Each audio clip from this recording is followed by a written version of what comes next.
ಅದಿ ನನಗೆ ಸೇರಿದ್ದು. ಅದನ್ನು ನನ್ನ ಕೈಗೆ ಕೊಡು.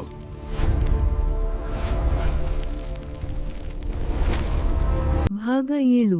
ದ್ರೋಹಿಯ ಮುಖವಾಡ ಮತ್ತು ಶಂಕರನ ಮೊಮ್ಮಗನ ಪ್ರವೇಶ.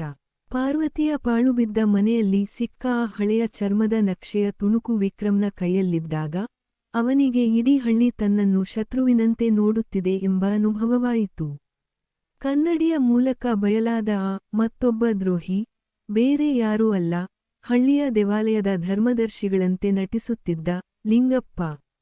ಲಿಂಗಪ್ಪ ಅಂದು ಬಸಪ್ಪನಿಗೆ ಮಾಹಿತಿದಾರನಾಗಿ ಕೆಲಸ ಮಾಡಿದ್ದರು. ಈಗ ಆ ಹಳ್ಳಿಯಲ್ಲಿ ಅತ್ಯಂತ ಪ್ರಾಮಾಣಿಕ ವ್ಯಕ್ತಿಯಂತೆ ಬದುಕುತ್ತಿದ್ದಾನೆ. ವಿಕ್ರಮ್ಗೆ ಈ ಸತ್ಯ ತಿಳಿಯುತ್ತಿದ್ದಂತೆ ಲಿಂಗಪ್ಪನ ಆಳುಗಳು ವಿಕ್ರಮ್ನನ್ನು ಸುತ್ತುವರಿದರು. ವಿಕ್ರಮ್ ಆ ಮನೆಯಿಂದ ಹೊರಬರಲು ದಾರಿ ಹುಡುಕುತ್ತಿದ್ದಾಗ ಅನಿರೀಕ್ಷಿತವಾಗಿ ಒಬ್ಬ ಅಪರಿಚಿತ ಯುವಕ ಅಲ್ಲಿಗೆ ಪ್ರವೇಶಿಸುತ್ತಾನೆ.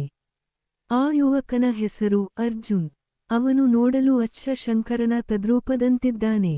ಅವನ ಪ್ರವೇಶವಾಗುತ್ತಿದ್ದಂತೆಯೇ ಆ ಮನೆಯಲ್ಲಿದ್ದ ಪಾರ್ವತಿಯ ಆತ್ಮವು ಶಾಂತವಾದಂತೆ ಭಾಸವಾಯಿತು.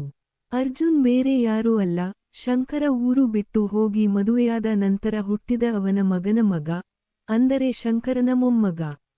ಅವನ ಬಳಿ ಶಂಕರ ಸಾಯುವ ಮುನ್ನ ನೀಡಿದ್ದ ಒಂದು ಹಳೆಯ ಡೈರಿ ಮತ್ತು ಆ ರಹಸ್ಯ ನಾಣ್ಯವಿತ್ತು. ಶಂಕರ ಊರು ಬಿಟ್ಟು ಹೋದರೂ ಪಾರ್ವತಿಗೆ ತಾನು ಮೋಸ ಮಾಡಿಲ್ಲ ಎಂಬ ಸತ್ಯವನ್ನು ತನ್ನ ವಂಶಸ್ಥರಿಗೆ ತಿಳಿಸಿದ್ದ.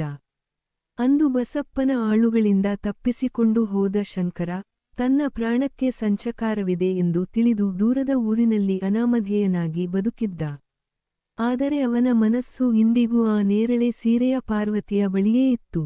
ಅರ್ಜುನ್ ಮತ್ತು ವಿಕ್ರಮ್ ಒಂದಾಗುತ್ತಾರೆ. ಈಗ ಅವರ ಬಳಿ ನಕ್ಷೆಯೂ ಇದೆ, ಅದರ ಕೀಲಿಯೂ ಇದೆ.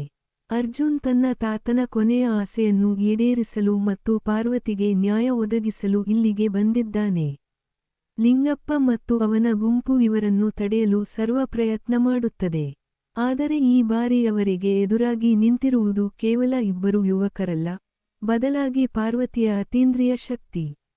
ಅರ್ಜುನ ನಾಣ್ಯವನ್ನು ಕೈಯಲ್ಲಿ ಹಿಡಿದಾಗ ಪಾರ್ವತಿಯ ಮನೆಯ ಗೋಡೆಗಳ ಮೇಲೆ ಅಡಗಿದ್ದ ರಹಸ್ಯ ಬರಹಗಳು ಕಣ್ಣಿಗೆ ಕಾಣತೊಡಗುತ್ತವೆ. ಆ ಬರವಣಿಗೆಯಲ್ಲಿ ನಿಧಿಯನ್ನು ಹೇಗೆ ಮುಟ್ಟಬೇಕು ಮತ್ತು ಆ ಶಾಪದಿಂದ ಹೇಗೆ ಪಾರಾಗಬೇಕು ಎಂಬ ಗುಟ್ಟು ಅಡಗಿತ್ತು. ಲಿಂಗಪ್ಪ ತನ್ನ ಅಸಲಿ ರೂಪವನ್ನು ಹೊರಹಾಕುತ್ತಾನೆ. ಆ ನಿಧಿ ನನ್ನದು, ಅದಕ್ಕಾಗಿ ನಾನು 40 ವರ್ಷ ಕಾದಿದ್ದೇನೆ ಎಂದು ಅಬ್ಬರಿಸುತ್ತಾನೆ. ಆದರೆ ಅವನಿಗೆ ತಿಳಿಯದ ವಿಷಯವೆಂದರೆ ನಿಧಿಯ ಆಸೆಯಿಂದ ದೇವಾಲಯದ ಗರ್ಭಗುಡಿ ಪ್ರವೇಶಿಸಿದವರು ಯಾರೂ ಇಂದಿನವರೆಗೂ ಹಿಂತಿರುಗಿಲ್ಲ.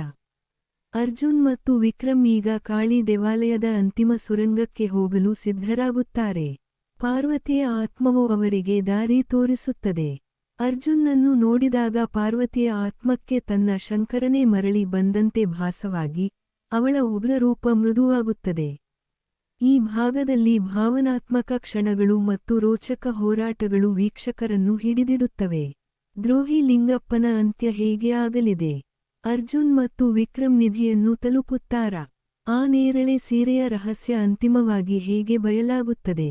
ಶಂಕರ ಮತ್ತು ಪಾರ್ವತಿಯ ಆತ್ಮಗಳು ಸಾವಿನ ನಂತರವಾದರೂ ಒಂದಾಗುತ್ತವೆಯೇ? ರಹಸ್ಯದ ಈ ಸುಳಿ ಈಗ ಅಂತ್ಯದತ್ತ ಸಾಗುತ್ತಿದೆ. ಮುಂದಿನ ಭಾಗದಲ್ಲಿ ನಿಧಿಯ ಅಸಲಿ ಸತ್ಯ ಮತ್ತು ಪಾರ್ವತಿಯ ಅಂತಿಮ ಮುಕ್ತಿಯ ಕಥೆ ಆರಂಭವಾಗಲಿದೆ.